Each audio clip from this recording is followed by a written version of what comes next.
April.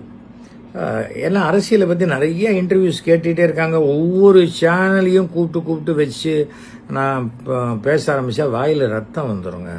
அது சரியாக இருக்காது. அதனால தான் நான் என்ன பண்ணுறது, நான் ரெக்கார்ட் பண்ணி அனுப்பிச்சிடுறேன். இது வந்து ஃபுல்லாக காப்பிரைட் ஃப்ரீ. யார் வேணால் இதை எடுத்துக்கொண்டு நீங்கள் எந்த சேனலில் வேணால் போட்டுக்கலாம் அப்படிங்கிற இதனால தான்.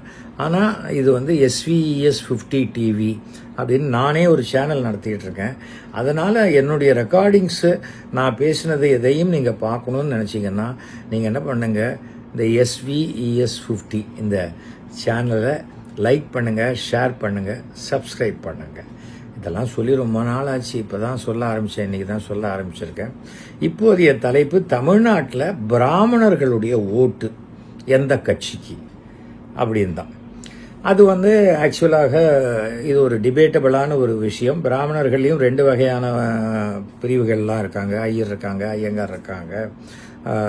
ஆண்டாளை பற்றி சொல்லும்போது ஐயங்கார்கள் மிக அதிகமான முறையில் பொங்கி எழுந்து வந்து தமிழ்நாட்டிலேயே ஆண்டாளுக்கு எதிராக வைரமுத்து பேசும்பொழுது வந்த கூட்டம் வந்து வேறு எந்த பிராமண அமைப்புக்கும் இது வரைக்கும் வரல. அப்போ நான்லாம் போய் கலந்துக்கிட்டேன். ஏன்னா தெய்வம், நம்முடைய தெய்வம் இந்து தெய்வத்தை பற்றி ஒருத்தர் தப்பாக பேசுகிறாரு அப்படின்னு சொல்லி அது நடந்துடுச்சு. ஆனால் பொதுவாகவே நீண்ட காலமாகவே பிராமணர்கள் திமுகவுக்கு ஓட்டு போடுறதில்ல அப்படின்னு ஒரு இது இருந்தது. ஏன்னா எம்ஜிஆர் தான் வந்து பூனலை கட் பண்ணும்போது, குடுமையை கட் பண்ணும்போது அதெல்லாம் தடுத்து காப்பாற்றினவர் அப்படின்னு எம்ஜிஆர் மேலே ஒரு அன்பு. அதற்கு பிறகு ஜெயலலிதா அம்மா நம்மளவா, நம்ம ஜாதிக்கார அம்மா அவங்க அப்படின்னு சொல்லி அவங்களும் என்ன பண்ணாங்க, அவங்க இருக்கிற வரைக்கும் ஒரு 3 சீட்டு அவங்களுக்கு ஒரு சீட்டு, அதை தவிர ஒரு 2 சீட்டு, கும்போணத்தில் ஒரு சீட்டு, மயிலாப்பூரில் ஒரு சீட்டுன்னு அவங்க மாற்றி அவங்களும் கொடுத்து இருந்திருந்தாங்க. அவங்களுக்கு பிறகு அதை எடப்பாடி வந்தோடனே அதையும் அவர் நிறுத்திட்டார். அதே போல் எடப்பாடி இடபிள்யூஸும் கிடையாதுன்ட்டார். திமுக கிடையாதுன்னு சொல்கிறது அதை அவங்க தான் எதிர்க்கிறாங்கன்னு சொல்லிட்டாங்களே, அதனால் அவங்க இல்லைன்னாங்க. இவரும் இல்லைன்ட்டார். பிஜேபி வந்தாங்க. பிஜேபியும் அதுக்கு எந்த முயற்சியும் பண்ணலை. கொண்டு வந்தது தான் பிஜேபி. ஆனால் இங்கே பிஜேபிக்கு ஒரு போராட்டம் கூட அண்ணாமலை இருக்கிற வரைக்கும் நடத்தவே இல்லை. நான் தமிழகம் முழுக்க பண்ணுவேன், அப்படியே இடபிள்யூஸை கொண்டு வந்து உங்கள் பேக்கெட்டில் வச்சுருவேன் அப்படின்னா ஒன்றுமே இல்லை. ஆனால் பிராமண அமைப்புகள் போராடி, சட்ட ரீதியாக போராடி அந்த ஜாதி சர்டிஃபிகேட்டை வாங்கிக்கிறதுக்கு உண்டானதை பண்ணிக்கிட்டாங்க. அதை வந்து கோர்ட் ஆர்டர் வழியாகவே வாங்கி பண்ணிட்டாங்க. அதை வந்து அவ்வளோதான். இன்றைக்கி அந்த இடபிள்யூஎஸ் தமிழ்நாட்டில் இல்லைன்னு என்ன, ஆந்திராவில் போய் படிக்கிறாங்க, கர்நாடகாவில் போய் படிக்கிறாங்க, அவ்வளோதான். எங்கே வாய்ப்பு இருக்கிறதோ அங்கே போய் அங்கே படிக்கக்கூடிய புத்திசாலித்தனம் அவங்களுக்கு இருக்குது, அவ்வளோதான். இங்கே ஏன் கொடுக்கல, எங்கே கொடுக்கலன்னு அறிவாளை தூக்கிட்டு ரோட்டில் போய் சண்டை போடக்கூடிய ஜாதி இல்லை பிராமண ஜாதி. அதுக்காக அதற்கு பிறகு வந்து கொஞ்சம் கொஞ்சமாக பார்க்கும்போது இப்போ திமுக நலத்திட்ட உதவிகள், நான் 10,000 ரூபா கொடுப்பேன், வந்து ஃப்ரிட்ஜ் வாங்கி கொடுப்பேன் அப்படிங்கிற மாதிரிலாம் எடப்பாடி சொன்னார். ஆம்பளைகளுக்கு இலவச பஸ், இதே எடப்பாடி அவர் சொன்னார். எப்படி கொடுக்க முடியும் ஃப்ரீயாக? எதை ஃப்ரீயாக கொடுக்க முடியும்? அப்போ கேட்டதுக்கு அவர் என்ன சொல்லிட்டாரு, வரிகள் போட்டு தான் நம்ம வாங்கணும், வரி போட்டு வாங்குவேன்னா உனக்கு பணம் கொடுத்து உங்கள்கிட்டேருந்தே திருப்பி வாங்கிப்பேங்கிறத இவ்வளோ ஓப்பனாக எடப்பாடி சொல்லுவார்னு யாரும் எதிர்பார்க்கல. பார்த்தாங்க இந்த ஃப்ரிட்ஜ் ஐடியாவே திமுகவுடைய ஐடியா. அதை யாரோ ஒரு அதிகாரி லீக் அவுட் பண்ணி அது வந்து இவங்களுடைய டப்புன்னு இவர் என்ன பண்ணிட்டாரு, அனௌன்ஸ் பண்ணிட்டார், நான் ஃப்ரிட்ஜு கொடுப்பேன் அப்படின்னு. எத்தனை பேர் வீட்டில் ஃப்ரிட்ஜ் இருக்கு, அந்த ஃப்ரிட்ஜை தூக்கி வெளில போட்டுருவாங்களா? என்ன பண்ணுவாங்க? இப்போ பழைய ஃப்ரிட்ஜ் இருக்கிறவங்களுக்கு பெரிய சைஸ் ஃப்ரிட்ஜு கொடுப்போம் அப்படின்னு சொல்ல முடியுமா? எல்லாருக்கும் என்ன ஃப்ரிட்ஜு கொடுப்போம்னு சொல்லிருக்காங்க. இங்கே பாருங்கள், ஃப்ரிட்ஜுங்கிறது இவ்வளோ ஹைட்லேருந்து இருக்குது, இவ்வளோண்டு ஒரு 4 பாட்டில் மட்டும் வைக்கிற ஃப்ரிட்ஜ் இருக்குது. அப்புறம் சின்னதாக ஒரு ஃப்ரிட்ஜ் இருக்குது, 100 லிட்டர் ஃப்ரிட்ஜ் இருக்குது, 120 லிட்டர் இருக்குது, 150 இருக்குது. அப்புறம் ஆல் ஓசர் ஃப்ரிட்ஜு, அப்புறம் சிங்கிள் டோரு, டபுள் டோர். என்ன ஃப்ரிட்ஜ் கொடுக்க போகிறாங்க? ஒன்றும் சொல்லலை. அது 4,000 ரூபா ஃப்ரிட்ஜா, 5,000 ரூபா ஃப்ரிட்ஜா, அதுவும் ஒன்றும் சொல்லலை, விட்டாங்க. அதுக்கு பிறகு என்ன பண்ணாங்க, திமுக நம்ம பிட் அடிச்சிட்டாங்களேன்ட்டு அவங்க என்ன பண்ணாங்க, திமுக சரி ஓகே நாங்கள் 8,000 ரூபா கொடுத்துட்றோம், மகளிர் உங்களுக்கு என்ன, நான் ஒரு புடவை வாங்கி கொடுத்து அந்த பார்டர் சரியாக இருக்கா, இது சரியாக இருக்கா அப்படின்னு கணவன் மனைவிக்குள்ளேயே பிரச்சனை வரும்போது நான் கேஷாக கொடுத்துட்றேன் 8,000 ரூபா கூப்பன், அவ்வளோதான். உங்களுக்கு என்ன வேணுமோ வாங்கிக்கோங்க, எந்த பொருள் வேணுமோ வாங்கிக்கோங்க. இப்போ எவ்வளோ இடத்துல பைபேக் சிஸ்டம் இருக்குது. ஒரு பழைய மிக்சி இருக்குது, அதை கொடுத்துட்டு புது மிக்சி வாங்கிக்கலாம். பழைய மிக்சி ஒரு 600 ரூபா 700 ரூபாய்க்கு எடுத்துக்கிறாங்க, அவ்வளோதான். அப்போ வந்து என்ன பண்ணால் அவங்க நினச்சா ஒரு மிக்சி வாங்கிக்கலாம், ஒரு கிரைண்டர் வாங்கிக்கலாம், முடிஞ்சால் ஒரு வாஷிங் மிஷின் வாங்கிக்கலாம், இல்லையா அவங்க நினச்ச மாதிரி ஒரு ஃப்ரிட்ஜோடு சேர்த்து இன்னும் 2 பொருள் வாங்கிக்கலாம். இப்போ என்ன பண்ணிட்டாங்க, திமுக இன்னும் பெண்களை அதிகமாக கவரக்கூடிய மாதிரி 8000 ரூபாய்க்கு அந்த கூப்பன் கொடுக்குறேன்னு சொல்லியிருக்காங்க. அதில் சில பேர் எங்கிட்ட வந்து சொன்னாங்க, இந்த கூப்பன் வேணாம் சார், நீங்கள் சொல்லுங்கள் சார், நீங்கள் சொல்லுங்கள் சார், அது வந்து அப்படியே பேங்க்கில் போட்டு சொல்லுங்கள் சார். இப்போ போட்டாங்க பாருங்கள் 5000 ரூபாய், அப்புறம் ஒரு இது 3000 8000 ரூபா போட்டாங்கல்ல சார், அந்த மாதிரி போட சொல்லுங்கள் சார் நமக்கு. அது மாதிரி போட்டால் அவ்வளோதான் சார். முதல்ல புருஷன் இந்த பணத்தை எடுக்க மாட்டாங்க சார். அவங்களுக்கு வெளியில் யாராவது எடுத்துருவாங்களோங்கிற பயம் இல்லை. அந்த கூப்பன் எடுத்துன்னு போய் புருஷன் அதை 2000 ரூபாய்க்கு எங்கேயா ஊற்றிட்டு சரக்கு அடிச்சுட்டா என்ன பண்ணுறதுங்கிற பயம் சில தாய்மார்களுக்கு இருக்குது. நியாயம் தானே. ஒரு வீட்டுக்கு வளர்ச்சிக்கு தான் அந்த பெண். ஒரு வீட்டில் ஒரு பையன் படித்தா பையன் மாத்திரம் படித்த மாதிரி, ஒரு பொண்ணு படித்தா அந்த வீடே படித்த மாதிரிங்கிறது ஒரு ரொம்ப நாளாக சொல்லக்கூடிய ஒரு விஷயம். அப்படிப்பட்ட தாய்மார்கள் இன்றைக்கி 100% அவங்க இந்த 8000 ரூபாய்க்கு தான் அவங்களுடைய ஆதரவு அதிகமாக இருக்குங்கிறது என்னுடைய கருத்து. இது திமுக அதிமுகவில் இருக்கிறது. அடுத்தது வந்து பாமக அன்புமணி அவர்கள் அன்றைக்கி ஏதோ வாயை நான் வாடகை விடுறேங்கிற மாதிரி ஏதோ பேசிட்டார். என்ன நடந்தது அப்படின்னு சில விஷயங்களை தெரிஞ்சுக்கணும்.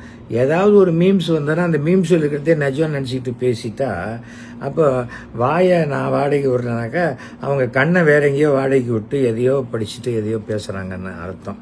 அவர் என்னடானா அவருக்கு 18 சீட்டு கொடுத்துருக்குறாங்க. ஏற்கனவே அவர் அப்பா ராமதாஸ் ஐயா மேலே எனக்கு ரொம்ப பெரிய மரியாதை உண்டு. அவர் வந்து அவர் தனியாக நிற்கிறார், அவர் தனியாக நிற்கிறார். இவருக்கு 18 சீட்டு. இவர் தனியாக வந்து ஒரு மேனிஃபெஸ்டோ போடுறார். இவர் தேர்தல் அறிக்கை விடுறார். இவர் தேர்தல் அறிக்கையில் என்ன விடுவார்? இவர் தேர்தல் அறிக்கை எப்படி இவர் நிறைவேற்ற முடியும்? 160 சீட்டில் அவங்க வந்து 234 சீட்டில் நாளைக்கு வந்து அதிமுக வருதுன்னே வச்சுக்கிட்டா கூட இவர் 18 சீட்டு ஜெயிச்சிருவாரா, இல்லை 8 சீட்டு 9 சீட்டு ஜெயிக்கிறாருன்னு வச்சுக்கோங்க. இவர் இந்த மேனிஃபெஸ்டோவை வச்சுக்கிட்டு என்ன பண்ணுவார்? இவர் நான் நிறைவேற்றுறேன் அப்படிம்பாரா? இவர் என்ன ஃபைனான்ஸ் மினிஸ்டரை போட்டுருவாங்களா? வட்டாரேன் எல்லாருக்குமே கூட்டணி ஆட்சி வரப்போகுது. இந்த கூட்டணி ஆட்சியில் நான் தான் என்ன சொல்கிறது துணை முதல்வர் அப்படின்னு கிட்டத்தட்ட ஒரு 300 பேர் நினச்சிக்கிட்டு இருக்காங்க. எனக்கு தெரிந்த வரைக்கும் நான் நினைக்கிறது சரியாக இருக்கும் பட்சத்தில் இந்த 2026 மே மாதம் முதல்வர் திரு ஸ்டாலின், துணை முதல்வர் திரு என்னுடைய அருமை சகோதரர், அவ்வளோதான், ஸ்டாலினுடைய புதல்வர் உதயநிதி ஸ்டாலின், அவ்வளோதான். பர்ஃபார்மர், நல்ல குட் பர்ஃபார்மர். ஒரு செங்கலை வச்சே ஒரு எலெக்ஷனை ஜெயிச்சு காட்டினவர் அவர். அதனால் அவருக்கு நிறைய பேருக்கு பதில் சொல்ல முடியல. அடுத்தது பிராமணர்கள் ஓட்டு.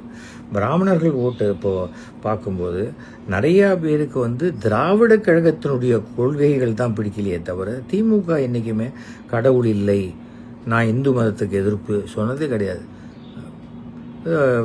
பழனிவேல் தியாகராஜன் பாருங்கள், கை நிறைய கயிறு, எல்லா விதமான கயிறு. எத்தனை எம்எல்ஏ விபூதி குங்குமத்தோடு இருக்காங்க. நான் தினசரி வாக்கிங் போகிறேன் முதலமைச்சரோடு, அங்கே போகும்போது பட்டையாக விபூதியோடு தான் போகிறேன். அவர் எனக்கு சந்தோஷமாக தான் பேசிகிட்டு இருக்காரு. ஏன் வந்து ஒரு திராவிட கழகம் வேறு, திராவிட கழகம் தேர்தலே நிற்காது. அவங்க என்ன வேணால் பேசிட்டு போட்டோம், நமக்கு என்ன ஆச்சு? ஆர்எஸ்எஸ் என்ன வேணால் பேசும், அதுக்காக பொறுப்பு, எல்லா பொறுப்பையும் பிஜேபி ஏற்றுப்பாங்களா? பிஜேபி ஏற்றுக்கிறதுனால தான் இன்னி வரைக்கும் வர முடியல. அதுதான் மத அரசியல். அது இங்கே தமிழ்நாட்டில் ஒத்தே வராது. திருச்செந்தூர் கோயிலுக்கு 7 லட்சம் பேர் போவாங்க, 7 லட்சம் பேரும் அப்படியே பிஜேபி ஓட்டு போட்டுருவாங்களா? இதோ நேற்றுக்கு இந்த 2 நாள் முன்னாடி மயிலாப்பூரில் 3 லட்சம் பேர் வந்தாங்க 63க்கு. எல்லோரும் போட்டிய தமிழிசைக்கு போடுவாங்களா? 30,000 ஓட்டு வாங்கினா ஜாஸ்தி தமிழிசை, அதுக்கு மேலே வாங்கிறதுக்கு வாய்ப்பே கிடையாது. என்றைக்கு பிஜேபி சிறுபான்மையினருக்கு எதிராக நடந்து கொள்கிறதோ ஒவ்வொரு செயல்பாட்டையும் நான் இந்து கூட தான் இந்து, அதுக்காக மற்ற மதத்தை ஏன் இருக்கணும்? இந்தியாவில் பிறந்தவர்கள் எல்லாரும் இந்தியர்கள், தமிழ்நாட்டில் இருக்கிறவங்க எல்லாரும் தமிழர்கள். அந்த நினைப்பு இருந்தால் தான் ஒரு சீட்டாவது எக்ஸ்ட்ரா வாங்க முடியும். அந்த கொள்கையை விட்டுட்டு மோடி எத்தனை தடவை மயிலாப்பூர் மாட வீதியை சுற்றி வந்தாலும் அங்கே வைக்கிற பலூனு பாத்திரம் அது ஏதாவது வாங்கிட்டு போகலாமே தவிர ஓட்டு வாங்கவே முடியாது. அவர் புரிஞ்சுக்கணும். மோடியோடைய அந்த சரிஷ்மா போயிடுச்சு. இப்போது அவர் என்ன அமெரிக்காவுக்கு என்ன பதில் சொல்கிறது, இதுக்கு என்ன பதில் சொல்கிறது, அந்த மாதிரி இருக்கார். கேஸ் விலையெல்லாம் ஏற்றிட்டு எல்லாத்தையும் 50 ரூபா ஏற்றிட்டு இவ்வளோ ஏற்றிட்டு நான் வந்து என்ன ஓட்டு கேட்பார். அவர் வர ரூட்டில் எல்லாம் சிலிண்டரோட இப்படி நின்னாக்க என்ன பண்ணுவாங்க? மேக்சிமம் அது வேணால் ஒரு கட்டன் போட்டு மறைச்சிடலாம், அவ்வளோதான். அதுக்கு மேலே என்ன பண்ண முடியும்? போன தடவையே பார்க்கலையா அவருடைய ரோட் ஷோ? அங்கே இருக்காரு, அங்கே பார்க்குறாரு, அவர் வரும்போதே பின்னாடியே சைட்லேயே ஓடி வந்து கூடவே ஓடி வராங்க, அவ்வளோதான் வந்தது அந்த டி நகரில். அது என்ன ரோட் ஷோ? என்ன இது ஆச்சரியமாக இருக்குது. மோடியனுடைய நண்பராக இருந்தவர் தான். அதனால் நான் வந்து எந்த சரித்திரத்தையும் மறைக்க விருப்பப்படல. மோடி நான் இந்த பிஜேபி விட்டு வெளில வந்தோன்னு நான் இந்த ஃபோட்டோவை தூக்கி போட மாட்டேன். ஏன்னா அது நான் என் காசு கொடுத்து பண்ணி லேமினேட் பண்ணி வச்சுருக்கிற ஃபோட்டோ, அது எதுக்கு நான் தூக்கி போடணும்? அப்படியே போட வேண்டிய அவசியம் தான். அதை எடுத்து அப்படியே ரைட்டிங் பேடாக தான் வச்சுப்பேன், தூக்கியெல்லாம் எறிய மாட்டேன். நான் எதையுமே வேஸ்ட் பண்ண மாட்டேன், அந்த மாதிரி குணம் எனக்கு. அதனால் இந்த தேர்தலில் 7வது முறையாக வந்து தமிழிசை சவுந்தரராஜன் கண்டிப்பாக தோற்று 8வது முறை அவர் விட ஆசை போகாது அவங்களுக்கு. எங்கேயாவது நெக்ஸ்ட்டு கவுன்சிலர் எலெக்ஷனுக்கு வேணால் நிற்கிறதுக்கு ஒரு வாய்ப்பு இருக்குது. தவிர வீடு எங்கேயோ விருகம்பாக்கத்தை வச்சுட்டு மயிலாப்பூரில் வந்து நிற்கிறாங்க. என்னது, நான் இங்கே ஜெயிச்சேன்னா நான் மண்ணின் மைந்தன், தாவேலு ஜெயிச்சாருன்னா மண்ணின் மைந்தன். இங்கே தான் இருக்கிறார், மந்தவழில் தான் வேலு வீடு. அதை தெரிஞ்சுக்கணும் முதல்ல. நினச்ச நேரத்தில் விருகம்பாக்கம் கிளம்பி வர முடியுமா இங்கேருந்து? உடனே நான் மோடியை கேட்டு சொல்கிறேன் அச்சாஜி அப்படிம்பாங்க. எதுக்கு இது நமக்கு? முதல்ல தமிழ்நாட்டுக்கு என்ன செய்யணுமோ அதை செஞ்சு அதை வாங்கி கொடுக்கப்பாங்க, அப்புறம் இங்கே வந்து ஓட்டு வாங்கலாம், புரியுதா? அதனால் எந்த மரியாதையும் இல்லாமல் எதுவுமே எப்போ பாரு தமிழை வாயில் விழுந்து புறப்பட்டு திட்டு வாங்கிட்டே இருக்கிறவங்க வந்து நான் இங்கே ஜெயிப்பேன் ஆட்சி அமைப்பேன்னா அதெல்லாம் நடக்கிற கதையே கிடையாது. ஆனால் இந்த தேர்தல் வந்து அதிமுக வந்து சீட்டு ஜெயிக்கும்.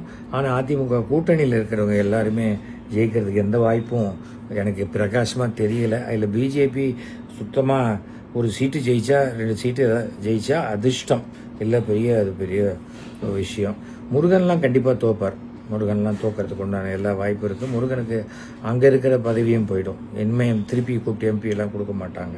ஏன்னா அவருடைய மாமா தானே பிபி துரைசாமி, அவரும் தொழில் தலைவராக இருக்கார். அவர் பையன் இப்போ எம்எல்ஏ ஆகிறதுக்கு ஆசையில் இருக்கார். ஏதோ குடும்ப அரசியல் பண்ணிகிட்டு இருக்காங்க பிஜேபி. அதனால் மற்றவங்களை சொல்கிறதுக்கு எந்த யோகியதையும் இல்லாத பிஜேபி திமுக குடும்ப அரசியல் சொல்கிறதுக்கு எந்த அருகதையும் கிடையாது. அதுக்காக தான் இது நான் சொல்கிறேன்.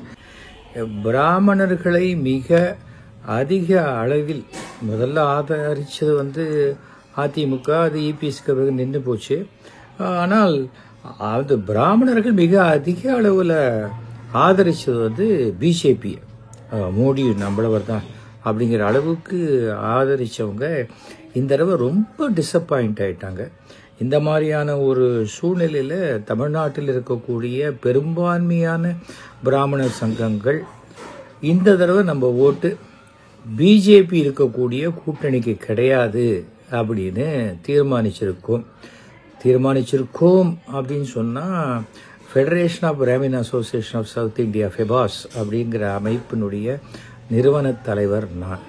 அதை தவிர சென்னையில் இருக்கக்கூடிய நம்ம தாம்பராஸ் வரதராஜன், ஆடிட்டர் பிரபாகர், அதே போல் தமிழக அறவோர் முன்னேற்றக் கழகம், இந்த மாதிரியான பல சங்கங்கள், அப்புறம் பிராமண கட்சிகள் திமுக ஆதரிப்பது என்று முடிவு செய்திருக்கின்றோம். திமுக அரசு கிட்ட ஒரு கோரிக்கை மட்டும் வச்சிருக்கிறோம். அதாவது நலிந்த அந்தணர் நலவாரியம் ஒன்றை ஆரம்பியுங்கள். அது வந்து உண்மையிலேயே பிறப்புக்கும் எல்லா உயிருக்கும் நீங்கள் சொல்கிற மாதிரி எல்லோருக்குமான முதல்வர் அப்படின்லாம் சொல்கிற நீங்கள் செய்வது சிறப்பாக இருக்கும்னு சொல்லியிருக்கோம். ஏனென்றால் 2026 திரு ஸ்டாலின் அவர்கள் தான் முதல்வராக வரப்போகிறார் என்ற நம்பிக்கை எங்களுக்கு இருக்கிறது. ஸோ தேர்தல் நினைக்கிற எல்லாருக்கும் என்னுடைய வாழ்த்துக்கள். ரொம்ப ஓவராக பணத்தை செலவழிச்சிட்டு கடன் வாங்கி அப்புறம் நெருக்கத்தியாக நிற்காதீங்க.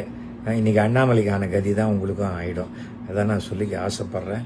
ஸோ என்னுடைய கருத்துக்கள் பிடிச்சிருந்தது, நியாயமாக இருந்ததுன்னா 9841023545 இதில் கூப்பிடுங்க. அப்புறம் 4ஆம் தேதி ஓட்டு எண்ணிக்கை முடிந்த பிறகு திமுக ஆட்சி அமைச்ச பிறகு நம்ம எல்லாரும் மறுபடியும் நண்பர்களாக இருக்கலாம். ஓகேயா? நன்றி, வணக்கம்.